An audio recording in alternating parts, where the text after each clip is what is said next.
Le musée départemental de la résistance de Vassieux-en-Vercors propose une nouvelle exposition temporaire qui s'intitule Route en guerre, Vercors et mobilité 1939-1945. Le musée propose de traiter de la question des routes durant la Seconde Guerre mondiale parce que le département a engagé un programme des routes sublimes du Vercors qui vise justement à valoriser les routes emblématiques du massif. Et le cœur de cette exposition Route en guerre, c'est la réalisation d'un docu-fiction inédit. Pendant ce long confinement dans ma maison familiale, sur le plateau du Vercors, j'ai enfin pris le temps d'ouvrir les cartons de souvenirs et j'ai trouvé les carnets de mon grand-père. Le fil rouge de ce documentaire fiction, c'est le parcours de deux personnages fictifs, un ancien résistant et sa petite fille qui, dans la période de confinement que nous avons vécue en 2020, s'intéresse aux archives familiales et redécouvre quel a été le parcours de son grand-père durant l'exode et puis ensuite durant son engagement dans le maquis du Vercors. La première partie de l'exposition, ce sont de grandes photos d'époque qui sont complétées par l'exposition d'un certain nombre de documents, d'objets issus des réserves du musée. La Seconde Guerre mondiale a évidemment généré des déplacements humains sans précédent et en même temps, elle les a contraints comme jamais, si on pense notamment à la ligne de démarcation, mais également aux fameux laissez-passer. Les grandes routes du Vercors ont été au cœur de la stratégie des résistants. Quand on pense notamment au projet montagnard, donc l'un des volets était justement de pouvoir maîtriser assez facilement les principales voies d'accès au massif. De nombreux maquisards ont été photographiés au bord de ces routes vertigineuses.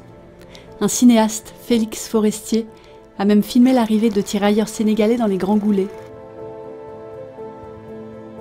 Se montrer sur ces routes, c'était tout un symbole.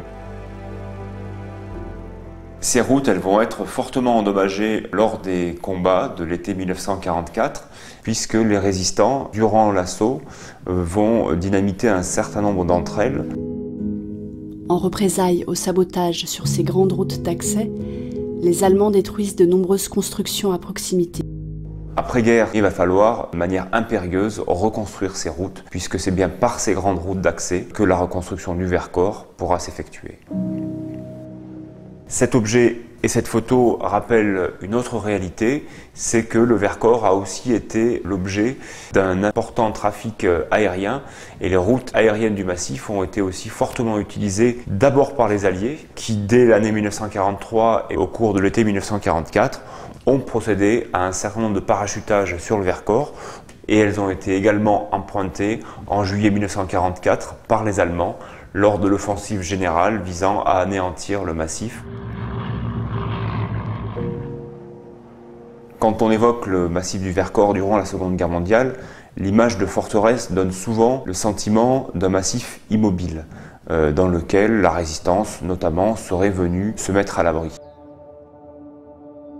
Quand on regarde la réalité de ce qui se passe dans le Vercors entre 1939 et 1945, on se rend compte que le Vercors connaît d'intenses mobilités. Le Vercors devient aussi un lieu refuge pour des populations persécutées, comme des familles juives, qui bénéficient en quelque sorte de l'infrastructure hôtelière, qui peuvent aussi disparaître dans ce qu'est la culture cosmopolite d'une station de villégiature de montagne. Et puis, durant la période de la Résistance, beaucoup de jeunes hommes extérieurs rejoignent le Vercors. À partir du 6 juin 1944, date du débarquement en Normandie, et surtout du 9 juin, date à laquelle le commandement du Vercors décide de verrouiller le massif, ce sont des centaines d'hommes, voire des milliers, qui vont monter dans le Vercors. Quand ces résistants sont présents dans le Vercors, ils sont en fait mobiles en permanence au quotidien pour des corvées, pour des questions de sécurité. Donc vraiment l'idée de cette exposition, c'est de montrer qu'on est dans un massif vraiment très ouvert durant la Seconde Guerre mondiale et dans lequel les mobilités sont permanentes du début à la fin de cette période. On distingue ici quelque chose qui s'appelle un gazogène et qui était utilisé pour faire donc fonctionner les véhicules faute de carburant. L'Europe est privée de pétrole et un des carburants de substitution pour faire circuler les automobiles, ça va être ce qu'on a appelé le carburant national, le carburant végétal, c'est-à-dire une forme de charbon de bois, produite pour les gazogènes. Et toutes sortes d'individus vont s'improviser charbonniers dans la montagne. Les chantiers de la jeunesse, ces groupes de bûcherons charbonniers en forêt vont être des pépinières de recrutement pour les maquisards. le Vercors va avoir une place particulière.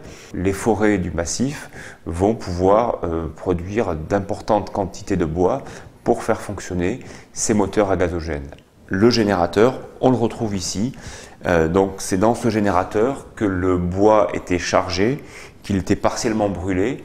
Cette combustion incomplète du bois générait du monoxyde de carbone, et c'est ce monoxyde de carbone, une fois refroidi, filtré et traité, qui servait donc à alimenter les moteurs à explosion. L'exposition se termine sur des prolongements et des problématiques plus contemporaines, puisque l'on évoque la construction de l'identité du massif du Vercors. Première étape, c'est la construction des routes et la naissance du tourisme. Deuxième étape, c'est la Seconde Guerre mondiale, avec le Vercors résistant, le maquis, puis les combats, qui vont donc conférer au nom Vercors une très forte notoriété nationale. Et puis troisième étape, c'est il y a tout juste 50 ans, en 1970, la création du parc naturel régional du Vercors.